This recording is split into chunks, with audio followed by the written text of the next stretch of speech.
The 7-foot fall should have killed the 12-year-old girl. Instead, it left Lily Rodriguez in a wheelchair, her mother, Dr. Rachel Martinez, watching helplessly as their new life in Pinewood Valley, Colorado, became a target for men who saw vulnerability as opportunity. Mountain air carried the scent of ponderosa pine as Jack Sullivan completed his morning run along Clearwater Lake. At 70, the former Navy SEAL maintained the discipline that had sustained him through 3 decades of classified operations, 50 push-ups, 50 sit-ups, 1 mile at dawn. His silver hair, cropped military short, caught the early light as he returned to the log cabin he'd built with his own hands 15 years earlier.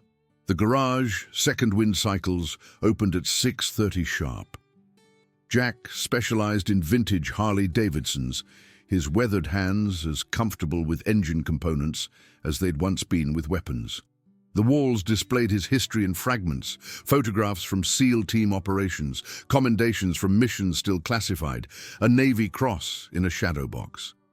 Behind a vintage highway sign, a hidden wall safe contained his modified Colt 45 and the combat knife he'd carried since 1983. Tommy Garcia arrived at 7, the 68-year-old former Marine, moving with purpose despite the years.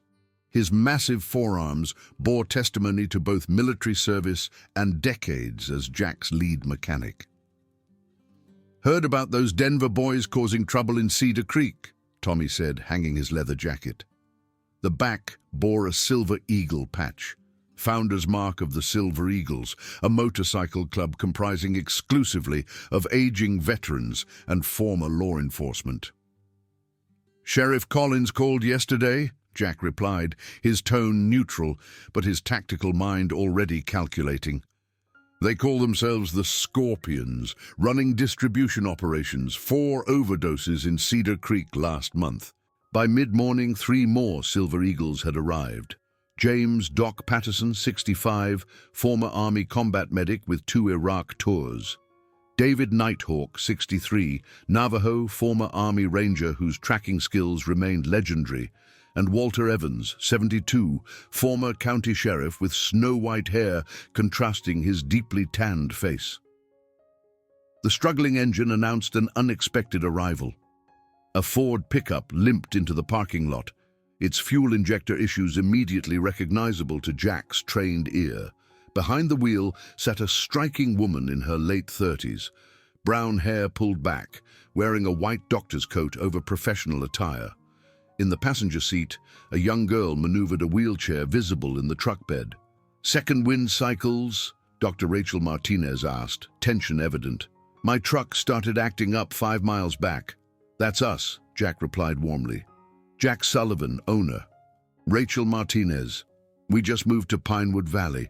I'm starting at the medical center next week." As Jack examined the engine, the passenger door opened. Lily Martinez transferred herself into her wheelchair with practiced ease, though Jack noted the effort required. The girl's eyes, intelligent, observant, reminded him of children he'd encountered in war zones, that same resilience born of adversity. "Stay where I can see you," Rachel called out, maternal protection evident.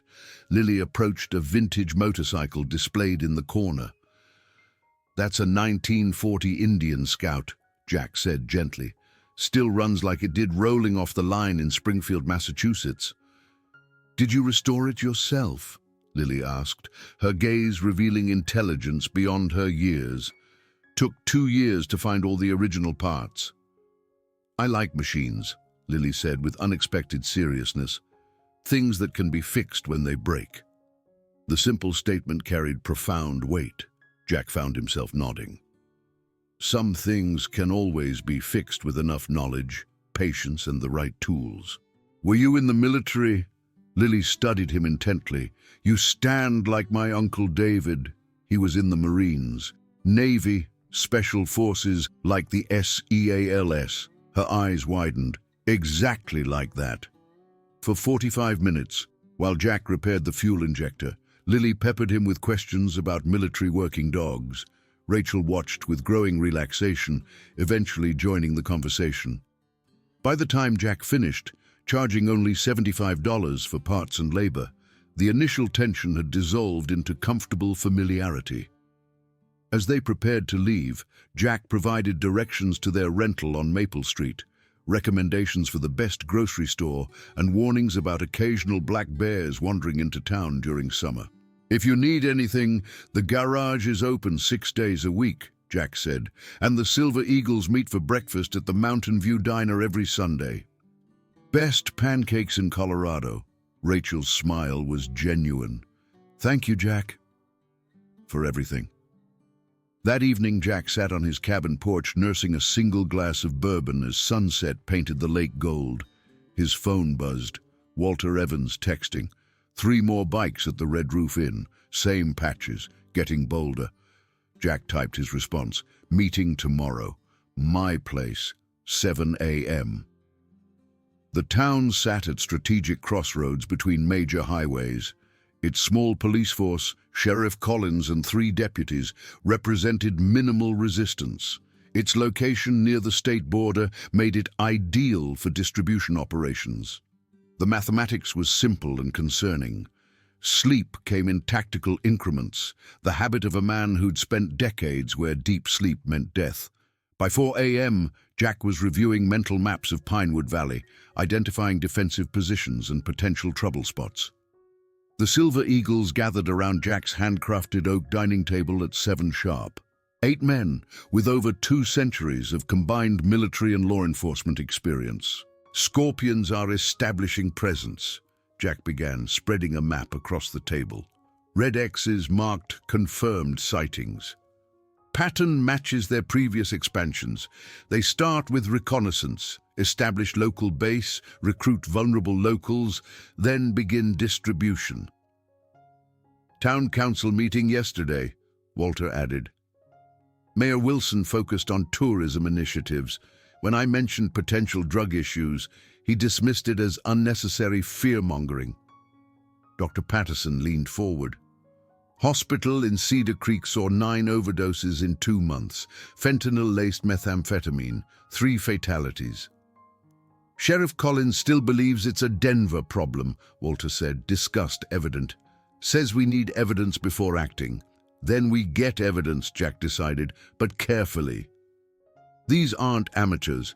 Intel suggests their leader, Vincent Drake, has military background, dishonorable discharge from Army Rangers. The meeting continued with methodical planning. Observation routes established, communication protocols agreed upon, defensive measures discussed. No one mentioned direct confrontation. These were men who had seen enough violence to know its cost. Days passed with the Silver Eagles maintaining discreet surveillance. Wednesday afternoon, a nervous young man named Brandon Wilson, the mayor's son, brought his motorcycle to Jack's garage. Something about the kid's energy registered immediately. When Brandon's backpack fell open, Jack glimpsed a small plastic bag containing crystalline powder. Instead of confrontation, Jack focused on the motorcycle, mentally cataloging everything about the nervous young man. The next day, Jack tailed Brandon's bike to an abandoned lumber facility 5 miles outside town. Using cover and terrain with legendary stealth, Jack positioned himself for observation. For 3 hours, he documented activity. The most valuable intelligence came when a black SUV arrived. The man who emerged, around 45, muscular, with a distinctive scorpion tattoo on his neck, carried himself with unmistakable military bearing. Vincent Drake. Jack extracted himself carefully, taking an indirect route back to town. His mind processed everything observed, categorizing threats and identifying vulnerabilities. The emergency Silver Eagles meeting that evening resulted in assigned observation positions and communication protocols. The following morning, Jack's conversation with Sheriff Collins went predictably. The young sheriff, seated behind his desk, listened with growing irritation. "And you were trespassing to make these observations," Collins noted, "not exactly helping your case." "When you were appointed sheriff last year, I offered to share what I know about security and threat assessment," Jack replied evenly. That offer still stands. Law enforcement has evolved since your day. We follow procedures, build cases properly. If you see actual criminal activity, call it in. Otherwise, let us handle this. Jack departed without further comment, pausing outside to look across the street at Riverside Park. The summer festival would begin tomorrow, families with children, seniors, tourists. His contemplation was interrupted by Rachel Martinez exiting the medical center, medical bag in hand. "Jack, good to see you," she said warmly, crossing the street, trucks running perfectly. "Getting settled?" "Still unpacking. Emily starts physical therapy tomorrow." She hesitated, lowering her voice. "I've been covering emergency department. Had an overdose case last night. Young man, maybe 20. We saved him, but I left Boston partly to escape the drug crisis. Didn't expect to find it here. This patient, first name Brandon?" Rachel's surprise was evident. "How did you know?" "I can't discuss details." "Lucky guess. Small town." That evening, Jack worked late alone at the garage. The sudden sound of breaking glass shattered the quiet. 3 figures moved through the darkness, black leather jackets with scorpion emblems. They moved with purpose, one smashing a display case, another spray-painting scorpion symbols on the wall. Jack could have confronted them, drawn his weapon, likely subdued all 3. Instead, he remained motionless in shadows, documenting faces and distinguishing features. This wasn't random vandalism, it was a message. Only when the intruders departed did Jack emerge, surveying damage with cold calculation. He called Sheriff Collins and Walter Evans. Within 20 minutes, both had arrived along with Tommy and Doc. Collins walked through the garage, taking notes. "You saw them. Why didn't you confront them or call it in immediately?" "Because dead bodies would complicate things," Jack replied matter-of-factly. "And I wanted you to see their handiwork firsthand." The following morning brought the summer festival. By noon, Jack was walking through Riverside Park, presenting casual attendance while maintaining constant awareness.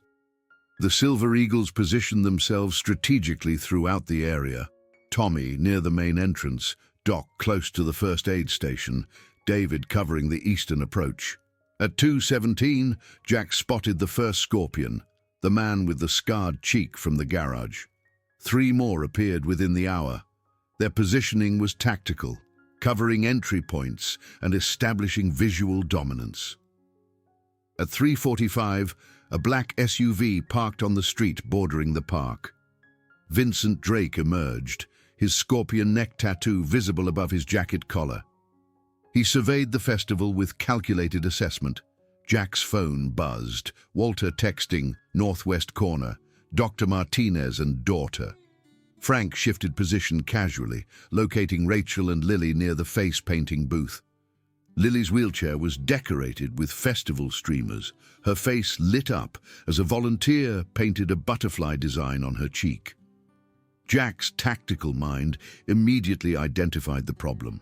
Rachel and Lily were positioned less than 30 yards from where Drake had established presence. Worse, Drake's gaze had found them, attention drawn to Lily as she photographed the festival with her phone. Jack began moving toward them as Drake signaled 2 of his men, who began converging on Rachel and Lily's position. The tactical geometry was clear. Jack wouldn't reach them first. Without breaking stride, he pressed his emergency signal, 3 rapid clicks, alerting all Silver Eagles.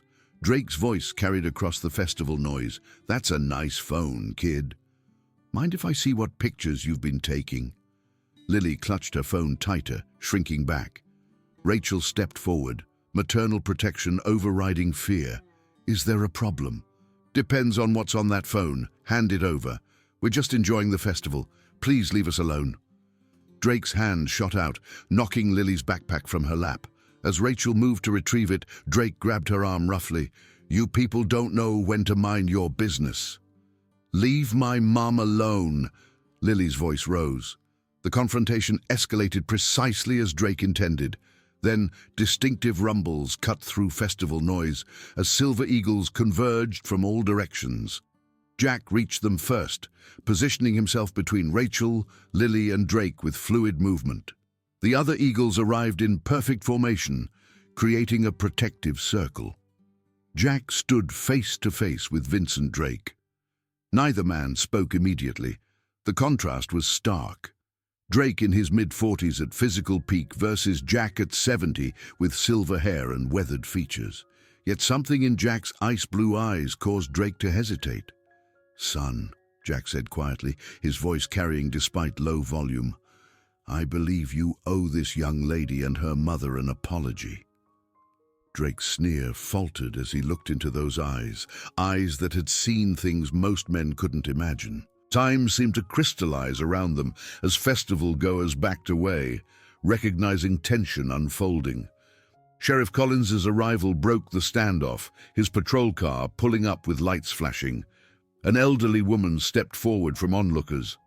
"This man struck that poor doctor and threatened her disabled daughter. These gentlemen stepped in to protect them." Several other bystanders nodded confirmation.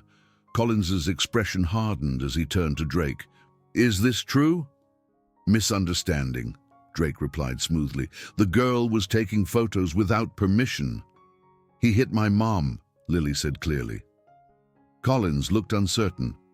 "Sir, I need identification." As Drake reluctantly produced ID, Jack caught the subtle nod he directed toward his men. Tactical retreat, not surrender. "Dr. Martinez, if you'd like to file a report," Collins began. "I'll accompany her," Jack stated, tone making it less request than fact. Drake's eyes narrowed. "We'll be seeing each other again, old man." "Count on it," Jack replied.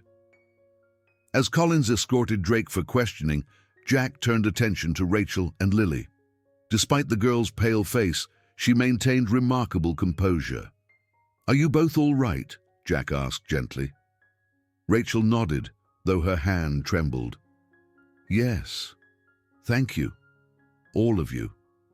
"How about we get you folks home?" Tommy suggested. "Doc can properly examine that cheek."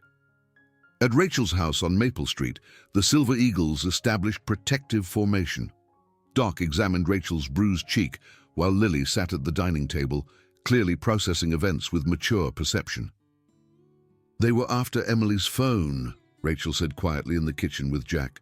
"Why?" "Lily was photographing the festival. Drake and his men were conducting reconnaissance, possibly making connections with local youth. If Lily inadvertently captured evidence, they'd want to eliminate it." Rachel absorbed this. "These aren't ordinary criminals." "No," Jack confirmed. "Based on tactics and organization, the Scorpions appear to be expanding a sophisticated distribution network. Drake shows signs of military training." "And the Silver Eagles, what exactly is your role?" "Officially, Motorcycle Club for veterans and former law enforcement. Unofficially, we look after this town when traditional channels are insufficient." Rachel's gaze turned toward the living room, where Lily was laughing at Doc's magic trick. "I brought her to Pinewood Valley to escape danger, not find more." "What do we need to do to keep her safe?" Rachel asked, with renewed determination. Jack outlined security measures, basic home hardening, communication protocols, awareness strategies with practiced efficiency. Rachel listened attentively, asking precise questions. When Jack finished, she nodded decisively. "We'll manage. Lily and I have faced challenges before." Outside, Tommy led Jack to the side of the house where David stood examining the ground. "Two individuals observed the house from this position," David said quietly, pointing to footprints. "Recently, within the last hour," he indicated broken stems. A crude scorpion symbol had been etched into the back gate. "They're marking her home as target," Jack assessed, "moving faster than expected." Jack returned inside. Rachel read his expression immediately. "What happened?" "Someone was watching your house." "We believe they're Scorpions conducting reconnaissance." Rachel considered this, then shook her head. "No, this is our home now. We've already relocated once. I won't have Lily uprooted again. Jack respected her decision. Then we fortify this position. With your permission, some eagles will remain tonight. As evening approached, Jack checked every entry point, noting vulnerabilities with systematic thoroughness. Lily watched his movements curiously. You're checking for bad guys, just making sure everything's secure. Were you scared today when that man was being mean? Jack knelt beside her wheelchair. No, but that's because I've had many years of training. It's okay if you were scared. I was, Lily admitted, but not as much when you showed up. She paused. Mom was scared too. She tries to hide it, but I can tell. Being brave doesn't mean not feeling fear. It means acting despite that fear. Your mom is very brave. So are you, Lily replied with certainty. Will you teach me to be brave like that? The request caught Jack off guard. After reflection, he nodded. I think you're already braver than you know. But yes, I can teach you some things that might help. Night passed without incident, Silver Eagles maintaining vigilant watch in rotating shifts. By morning, Jack had formulated comprehensive strategy, drawing on decades of experience in asymmetric conflicts. After ensuring Rachel and Lily had escorts, Rachel to medical center, Lily to physical therapy, Jack gathered core Silver Eagles at his cabin for strategic assessment. They've accelerated timeline, Jack began. Festival confrontation and subsequent reconnaissance indicate they're moving to establish dominance faster than in previous communities. Walter, whose law enforcement contacts provided valuable intelligence, pointed to map markers. Sources confirm increased activity at their base, multiple vehicles arriving at irregular intervals. Tommy added, Drake's more aggressive than anticipated. Public confrontation was calculated for maximum psychological impact. Doc looked troubled.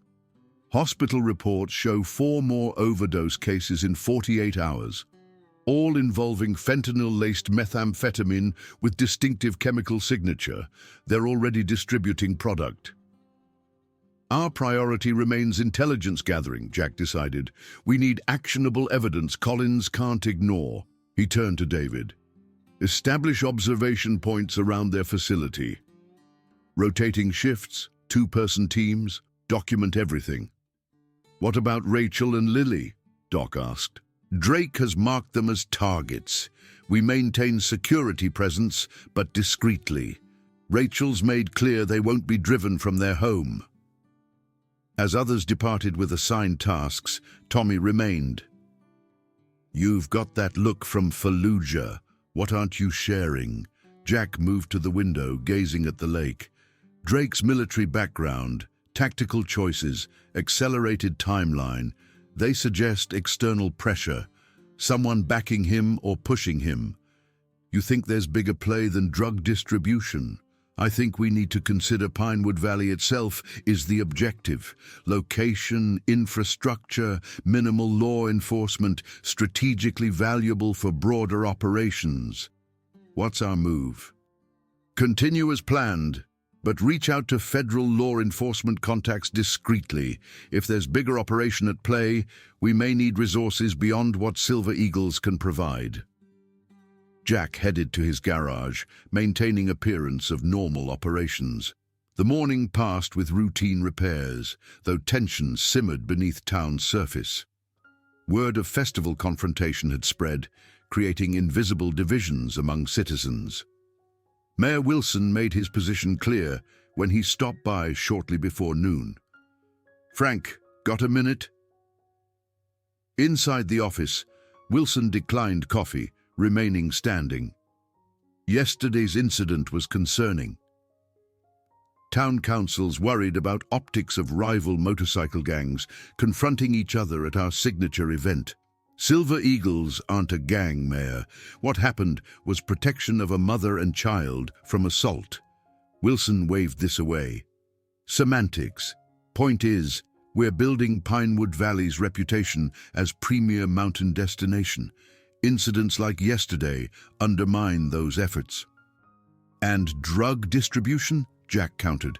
Unsubstantiated rumors? Sheriff Collins assured me there's no evidence of organized criminal activity. With respect, Collins lacks experience to recognize what's happening until it's firmly established. Wilson's political mask slipped, revealing irritation. And you do? The decorated veteran knows better than elected officials and law enforcement. Sometimes perspective comes with experience. Scorpions have established networks in 3 neighboring communities. Pattern is consistent and documented. Now they're here. Even if true, solution isn't vigilantism by aging bikers. It's proper law enforcement through established channels. On that, we agree. Which is why Silver Eagles focus on gathering evidence for those channels. As Wilson departed, Jack reflected on fundamental disconnect. To Wilson, scorpions represented at most inconvenience to his vision. To Jack, they represented genuine threat to community safety. His contemplation was interrupted by Rachel's truck. She parked and entered alone, professional composure in place despite faint bruise on her cheek. No Lily? Physical therapy session. She paused. I've had 3 more overdose cases since yesterday. Same substance profile. One didn't make it. 19-year-old girl. Before she died, she regained consciousness briefly. Mentioned buying drugs at festival from men with scorpion patches. The cold calculation hardened Jack's resolve further. Sheriff Collins? Took report but said it wasn't conclusive evidence. Said teenagers make unreliable witnesses. I've worked emergency medicine 15 years. I know coordinated drug crisis when I see it. This is deliberate and organized. Jack nodded agreement. Silver Eagles reached same conclusion.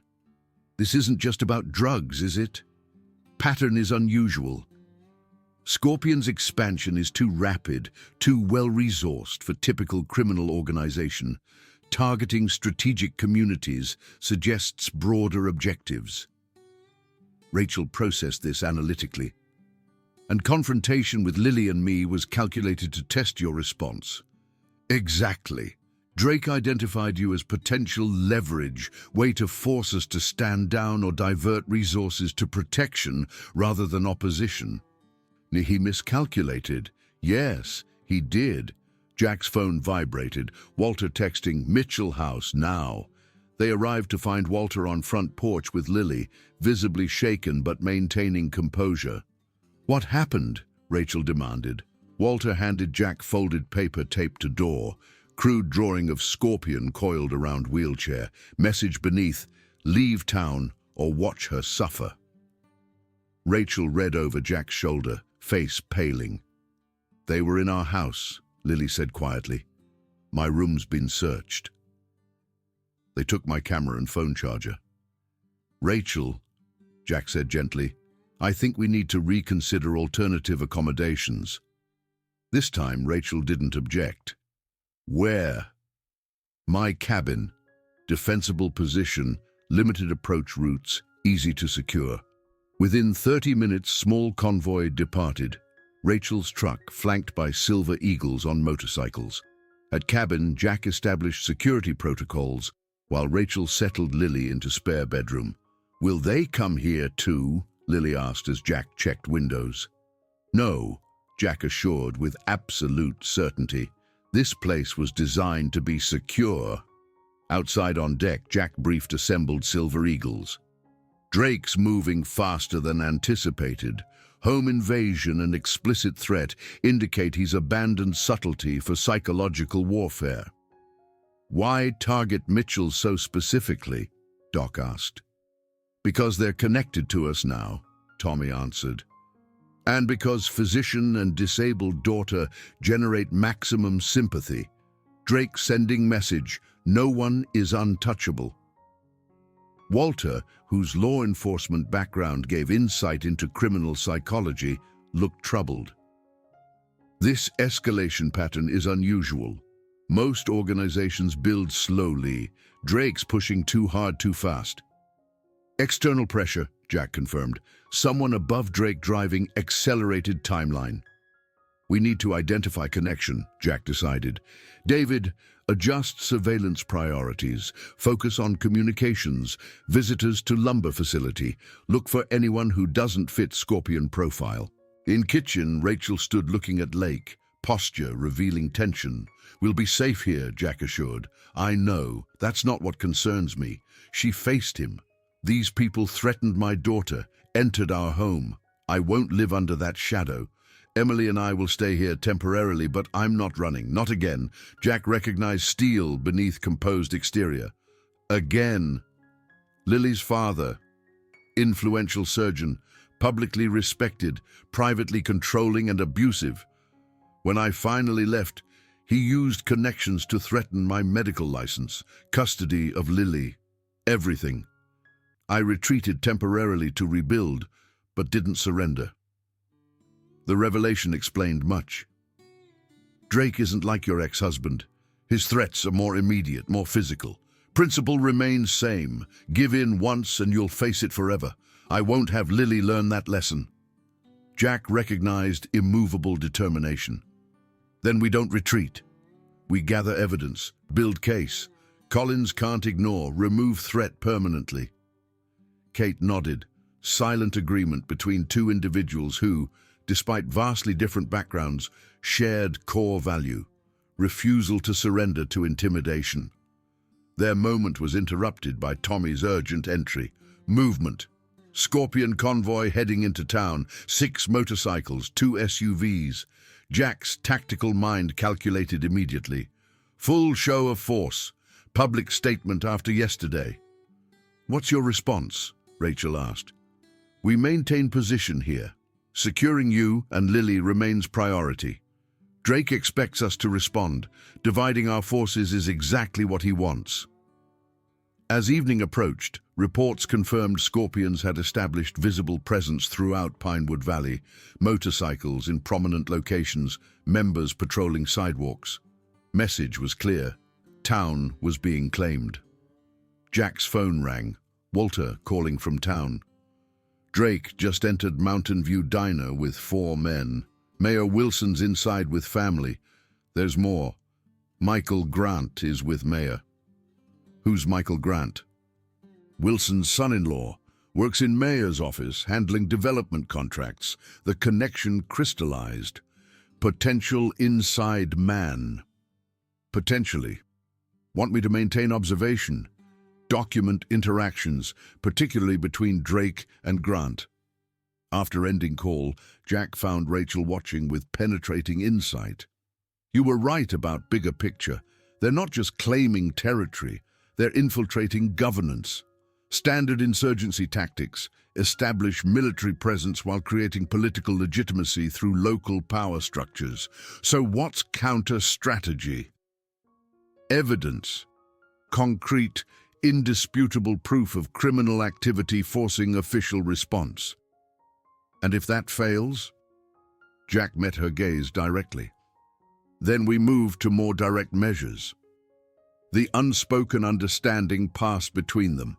Civilian doctor and former special operator finding common ground in defense of community and family. Inside cabin, Lily was working on laptop, technical proficiency belying her 12 years. As Jack approached, she looked up with serious purpose. I organized all photos by time and location, used facial recognition software to tag same people across different images. Jack studied screen with newfound respect.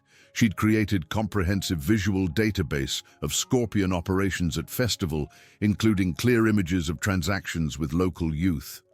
This is excellent work, Lily. Better than many intelligence analysts I've worked with. Lily's expression brightened. Mom says I'm detail-oriented. Helps me cope with everything. She gestured toward wheelchair. Some of best intelligence officers I've known develop skills while adapting to challenges. Perception shifts when you observe world differently. This perspective resonated with Lily, who smiled before returning to methodical documentation. Jack rejoined strategic discussion on deck. Plan emerged, combining tactical experience with local knowledge. document Scorpion operations comprehensively while preparing evidence packages for county, state, and federal authorities.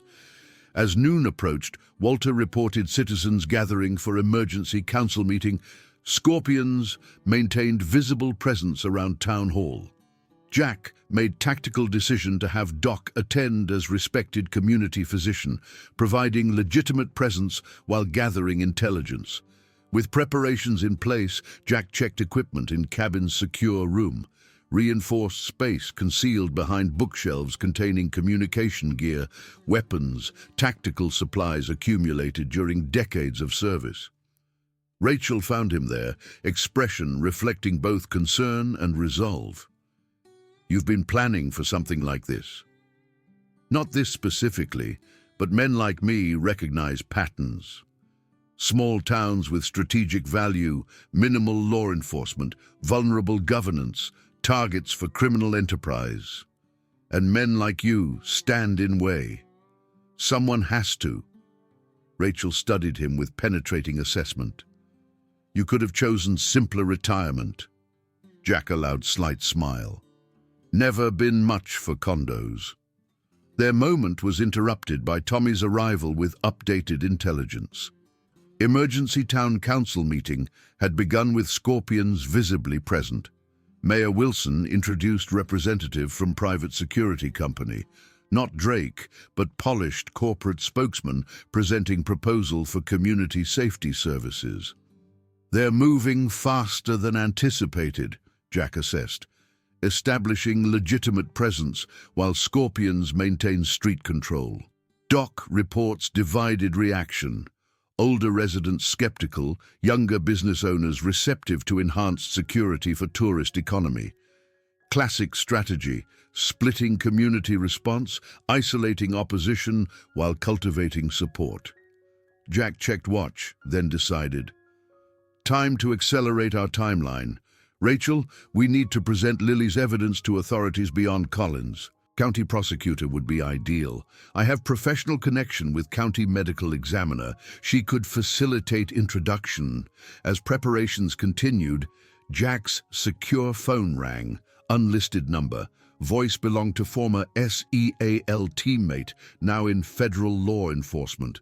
"Your inquiry about operations in mountain region triggered alerts.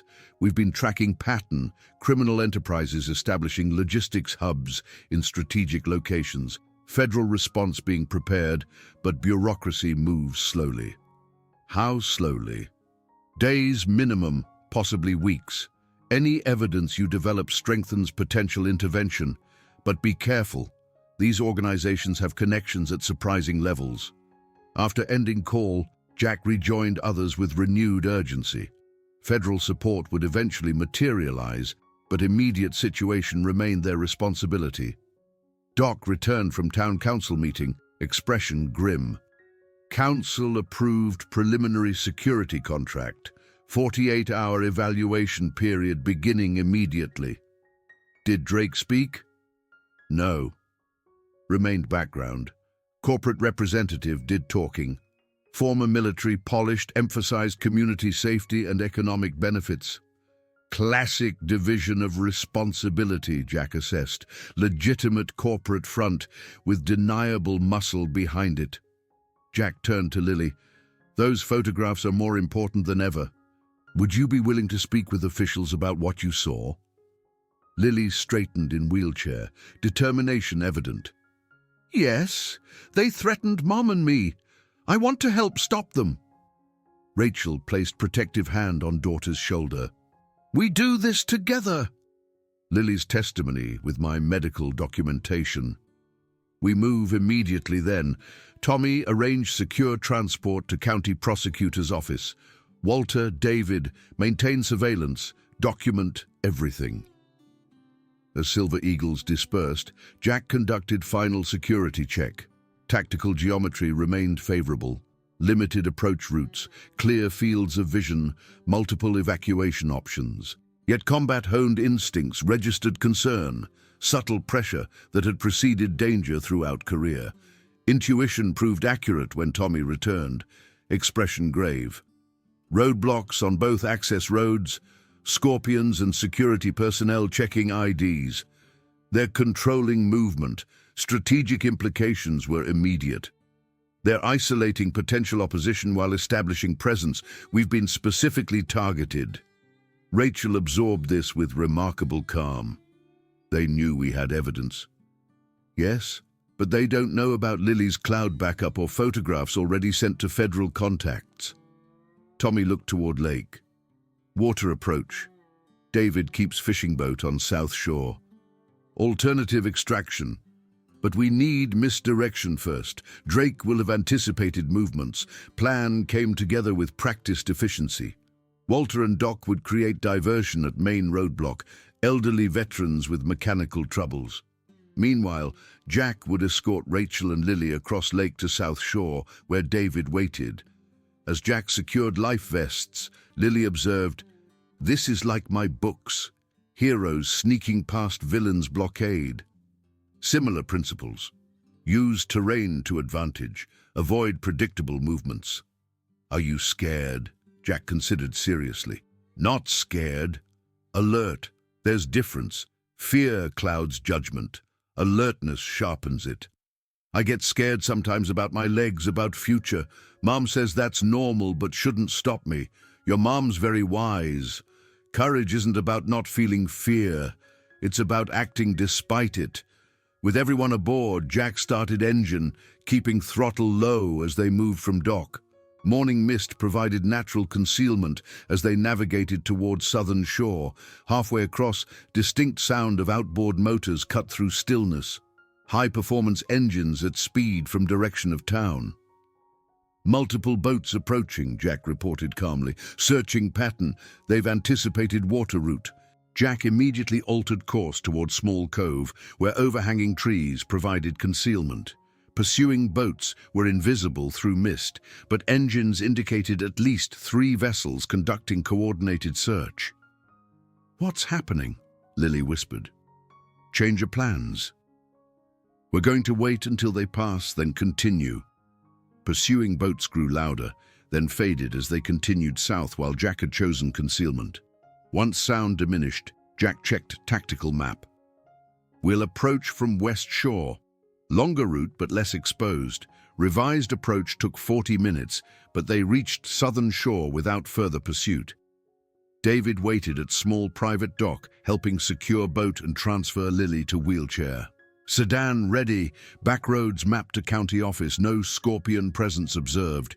With Lily secured and Rachel beside her, Jack took driver's position while David rode shotgun. They proceeded along narrow forest roads, circumventing Pinewood Valley entirely. Journey remained uneventful. Upon reaching County Complex, David departed to establish perimeter security, while Jack escorted Rachel and Lily inside. County Prosecutor's office occupied 3rd floor. Receptionist's initial reluctance dissolved when Rachel presented credentials and mentioned medical examiner's name. Within minutes, they were escorted to conference room, where Assistant County Prosecutor Jennifer Hayes awaited. Mid-40s, sharp eyes, professional demeanor. "Dr. Martinez, your message mentioned evidence of organized criminal activity. Sheriff Collins has been compromised," Jack stated directly. Hayes's gaze shifted to Jack, taking in military bearing. "And you are?" "Jack Sullivan, former Navy SEAL, FBI consultant. Currently Pinewood Valley resident and witness." The credentials registered with Hayes, whose posture shifted from bureaucratic caution to professional attention. "What exactly are you alleging?" "Systematic criminal enterprise establishing control through multiple vectors. Drug distribution network through motorcycle gang. Corporate penetration of local government. Compromise of law enforcement. Establishment of checkpoints controlling movement. Serious allegations requiring substantial evidence." "We have it," Rachel interjected, gesturing to Lily. Lily opened laptop displaying meticulously organized photographs with timestamp verification and facial recognition tagging. Prosecutor's professional detachment wavered as she reviewed comprehensive evidence compiled by 12-year-old. "You took these?" Hayes asked Lily directly. "Yes, ma'am." I was documenting festival when I noticed suspicious activity. These men were talking to high school students, exchanging packages. When they realized I was photographing them, they threatened Mom and me. Hayes reviewed images with increasing focus. This warrants immediate investigation. I'll contact State Bureau of Investigation for priority response. Ms. Hayes, Pinewood Valley's situation deteriorates rapidly, Jack noted. Window for effective intervention is closing. I understand urgency, but legal processes exist for good reason. Even expedited procedures take time. Time Pinewood Valley doesn't have. Citizens already restricted in movements. Local government compromised. Hayes regarded him with professional assessment. You believe this is more than criminal enterprise, something closer to hostile takeover. Yes, based on tactical patterns, this has characteristics of paramilitary occupation, utilizing criminal and corporate vectors. I'll contact FBI field office as well. This may fall under federal jurisdiction. As Rachel and Lily provided formal statements, Jack maintained tactical awareness.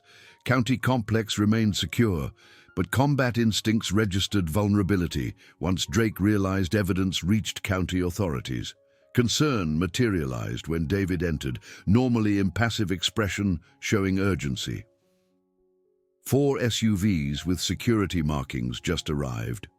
8 personnel, professional positioning, private military patterns. Jack assessed immediately. They've tracked us through official channels. Someone in county government connected to their operation. Hayes overheard, professional composure momentarily shaken. That's impossible. Criminal enterprises infiltrate governance at all levels, Jack interrupted respectfully but firmly. Standard procedure for operations this sophisticated. Tactical reality settled over room. They'd successfully delivered evidence, but extraction faced imminent threat. We need to move immediately, Jack decided. Ms. Hayes, alternate exit from building? Prosecutor hesitated briefly before responsibility overrode caution. Service elevator to parking garage. I'll escort personally. As they moved through service corridors, Frank established encrypted communication. Evidence delivered. Security personnel tracked location, implementing extraction protocol. Tommy's acknowledgement came clearly. Understood. Diversionary team positioned. Route secured. Hayes led them to service elevator descending to parking level where county vehicle awaited. This will get you out. I've initiated contact with state and FBI. Secure your safety first. Be aware your office may be compromised, Jack noted. Trust only verified federal contacts. Good luck, Mr. Sullivan. Protect them. As Hayes returned, Jack secured Rachel and Lily in vehicle. David took wheel, while Jack rode shotgun, maintaining observation as they exited through service entrance opposite main complex. Diversionary tactics succeeded. Security personnel remained at main entrance. Once clear, David navigated secondary roads, avoiding highways. Where are we going? Rachel asked. Safe house. Ray and others will rendezvous there. Did we do it? Lily asked. Will police stop bad guys now? Jack considered with honesty she deserved. You've given authorities evidence they need. Official response will come, but may take time. Our job now is stay safe until then. As David navigated county roads, Jack maintained communication with scattered Silver Eagles. Tommy reported increased Scorpion presence throughout Pinewood Valley, with armed checkpoints permanently established. Doc described security personnel establishing operations center in Town Hall basement. Strategic picture was clear. Drake consolidating control rapidly, anticipating opposition. Response to their reaching county authorities would be immediate and comprehensive. Assessment proved accurate when Tommy's urgent transmission came through. Cabin compromised. Coordinated raid conducted. They're searching for evidence, pursuing known Eagle contacts. Anticipated response, Jack replied calmly. Proceed to Rendezvous Alpha. Maintain communication discipline. Safe house, hunting cabin on Navajo land, 20 miles outside jurisdiction, represented best security option. Remote valley accessible only by unpaved forest road offered natural defensive advantages. As they approached turnoff, Jack detected vehicle maintaining consistent distance. Black SUV, tinted windows, professional surveillance pattern.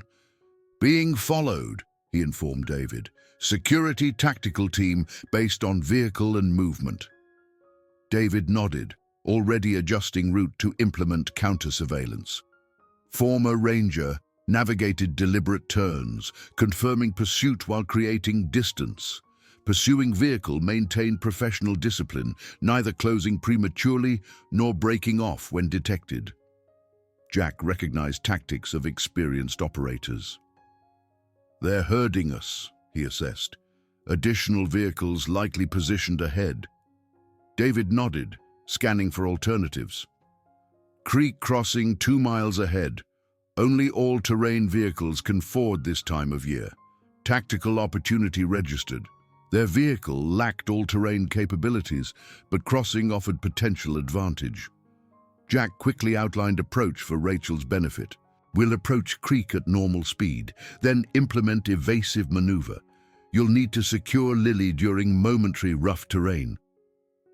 Rachel nodded, already securing wheelchair, embracing daughter for potential movement. David approached crossing at consistent speed. Only at last moment did he execute planned maneuver, veering sharply onto narrow fire trail paralleling creek, invisible from main road. Sudden move created momentary confusion, providing critical seconds as David navigated along rough trail. Dense forest concealed position from aerial observation, while creek's proximity masked heat signatures. After 2 miles difficult terrain, David guided vehicle into concealed position beneath overhanging pines. Tactical advantage was temporary, but sufficient for immediate extraction. Half-mile hike to secondary transport, David explained. Terrain manageable. Jack assessed rapidly, noting Lily's wheelchair couldn't navigate forest path. Without hesitation, he knelt beside her. With permission, I can carry you to next vehicle. Lily nodded with solemn trust, allowing Jack to lift her carefully. Despite 70 years, decades of physical discipline maintained sufficient strength. Rachel shouldered essential supplies, while David led along barely visible trail. They moved in tactical silence, David's Navajo tracking skills evident as he selected path-maintaining concealment. After 30 minutes, they reached small clearing where aged Jeep Wagoneer waited beneath camouflage netting. David secured vehicle while Jack gently placed Lily in back seat. Grandfather's old hunting vehicle, Jack noted as David started engine, hasn't failed in 40 years.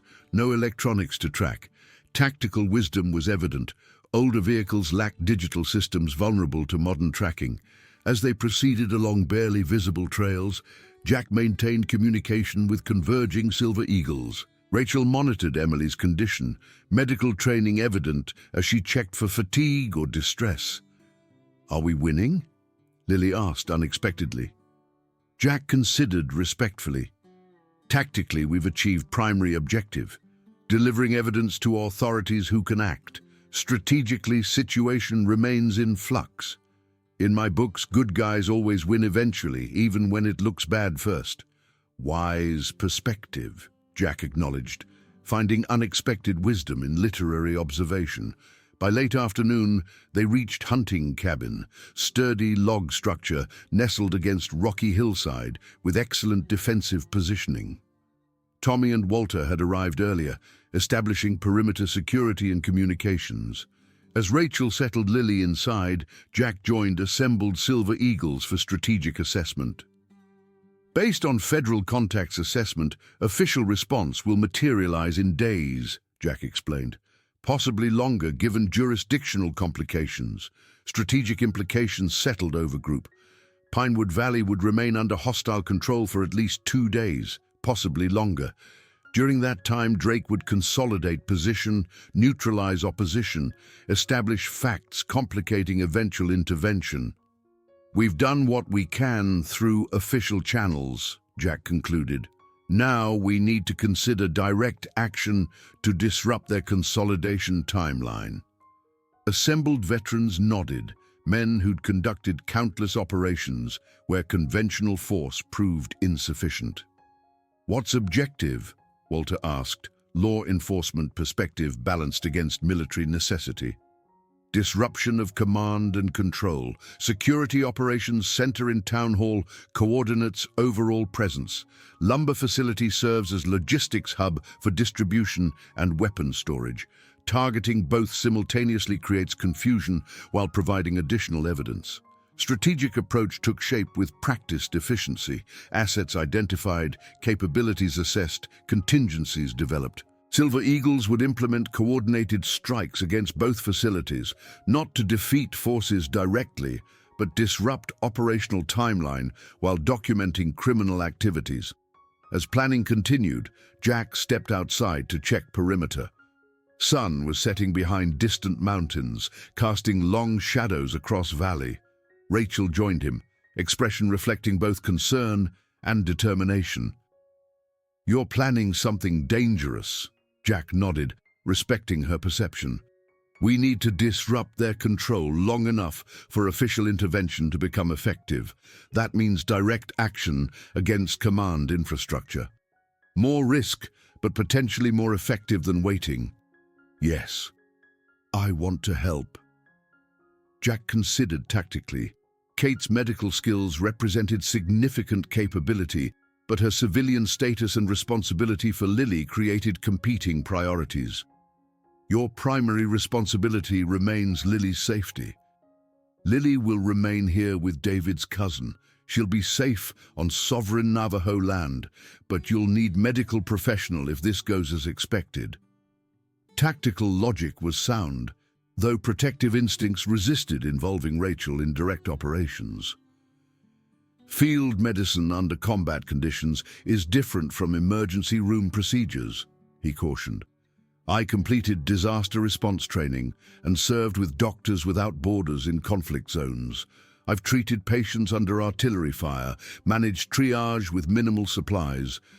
Revelation added new dimension to assessment. Not merely suburban physician adapting to adversity, but medical professional with relevant experience. "We'll integrate your capabilities into operational plan," he decided, recognizing both tactical value and her right to participate. As night fell, Silver Eagles finalized approach. They would move before dawn, utilizing darkness and surprise to maximize effectiveness against numerically superior opponents. Inside cabin, Jack found Lily reading by lamplight. She looked up, perceptiveness evident. "You're going back to fight bad guys," Jack nodded, offering honesty's respect, "to disrupt their operations while federal authorities organize proper response." "Mom's going too. I can tell by how she's checking medical supplies." "Your mother is very brave and very skilled at helping people." "I know. She's always been brave. Even when my dad was mean. Even when I got hurt. Even when we had to leave our home." She paused. "You're like her that way. Brave when things are scary." Unexpected emotion touched Jack at girl's perception. Throughout career he'd maintained professional detachment, yet somehow this 12-year-old had penetrated those barriers. "We'll come back for you once Pinewood Valley is safe again," he promised. "I know you will." Good guys keep their promises. Outside, Silver Eagles made final preparations, weapons checked, communications tested, approach routes memorized.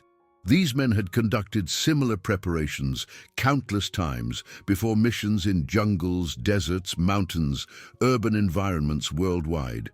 Now their experience would be applied to liberating small Colorado town from criminal occupation. Unexpected final mission for men who'd believed their service completed upon retirement. As others continued preparations, Jack stepped outside once more, gazing at stars above mountains. Tactical geometry of tomorrow's operation was sound, strategic necessity clear. Yet beneath operational planning, more fundamental motivation had emerged: protection of community offering peaceful retirement, and now of mother and daughter demonstrating remarkable courage against intimidation. In long career, Jack had conducted countless operations for strategic objectives defined by others. This mission, perhaps his last, served something more personal: defense of home and protection of innocence against those controlling through fear and violence. Stars continued eternal patterns overhead, indifferent to human conflict below. Yet Jack found reassurance in their constancy, reminder that principles of justice and protection transcended temporal struggles. With renewed resolve, he returned to final preparations, ready to apply decades of hard-won knowledge to one more operation. Not for country or command, but for community and future of 12-year-old girl who believed good guys always won in the end. 2 days later, Jack stood on porch of rebuilt cabin, watching FBI agents continue sweep of Pinewood Valley. Coordinated operation against Drake had succeeded beyond expectations. Silver Eagles' simultaneous strikes against Town Hall Command Center and lumber facility created perfect distraction for federal forces to enter town unimpeded. Drake now faced federal charges for trafficking and racketeering. His backing organization, private security contractor with international connections, was under federal investigation. Mayor Wilson had resigned after his connection was exposed. Sheriff Collins cooperated with authorities to reduce potential sentence. Town was healing, citizens reclaiming streets with newfound appreciation for community vigilance. Rachel's medical practice thrived, her expertise in emergency medicine and trauma proving invaluable during recovery. As Jack watched Lily practicing with new mobility aids on shore of Clearwater Lake, he felt sense of completion rarely experienced in long career. Silver Eagles continued Sunday breakfast tradition at Mountain View Diner, now joined by Rachel and Lily as honorary members. "Still thinking about retiring to that condo?" Rachel asked with smile, joining him on porch. Jack looked out at peaceful lake, at community he'd helped protect, at family he'd unexpectedly found. "No," he replied simply. "This is home." Lily called out from shore, demonstrating progress, standing unassisted. Her resilience remained inspiration, her conviction that good guys win in end proven correct. Jack Sullivan had begun this chapter as retired warrior seeking peace. He'd found something more valuable: purpose. As he watched setting sun paint mountains gold, he knew some battles were worth fighting, especially when fought for right reasons.